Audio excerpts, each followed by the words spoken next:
Heart attack নয়, corona টিকা বা কোভিড ভ্যাকসিনের কারণেই মৃত্যু হয়েছে শেন ওয়ার্নের। থাইল্যান্ডে ঘুরতে যাওয়া, বিলাসবহুল জীবন, উপভোগ্য সময়, আর হঠাৎই জীবনের প্রদীপ চিরতরে নিভে যায় ইতিহাসের সেরা লেগ স্পিনার শেন ওয়ার্নের। অস্বাভাবিক মৃত্যু, গোটা ক্রিকেট দুনিয়া জুড়ে হঠাৎই স্তব্ধতা। কিন্তু সবাইকে অবাক করে দিয়ে ময়নাতদন্তের রিপোর্ট আসে এটি ছিল স্বাভাবিক মৃত্যু।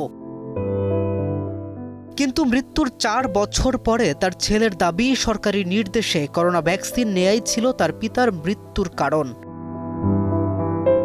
সম্প্রতি টু ওয়ার্ল্ডস কোলাইড পডকাস্টের একটি পর্বে সাবেক সেনা সদস্য স্যাম ব্যামফোর্ডের সঙ্গে আলোচনায় বসেন জ্যাকসন। সেখানে শেন ওয়ার্নের মৃত্যুর পেছনে কোভিড ভ্যাকসিনের কোনো প্রভাব ছিল কিনা এমন সরাসরি প্রশ্নের জবাবে জ্যাকসন কোনো সংশয় ছাড়াই জানান, তিনি বিশ্বাস করেন এই টিকার একটি ভূমিকা ছিল। তার মতে বর্তমান সময়ে দাঁড়িয়ে এমন মন্তব্য করা আর বিতর্কিত কোনো বিষয় নয়। জ্যাকসন আরও যুক্ত করেন, তার বাবার যদি শারীরিক অন্য কোনো রোগ থেকেও থাকতো, সেটাও কোভিড ভ্যাকসিনের কারণেই সামনে এসেছে। তিনি আরও যুক্ত করেন, শেন ওয়ার্নের চেয়ে বেশি ধূমপান ও মদ্যপান করেও অনেকেই বেঁচে আছেন। রাজ্য স্মরণ সভায় সবার সামনে নাকি জ্যাকসনের বলতে ইচ্ছে হচ্ছিল, হার্ট অ্যাটাক নয়, টিকার কারণেই মারা গেছে তার বাবা। কিন্তু পরিস্থিতি তাকে আর বলতে দেয়নি।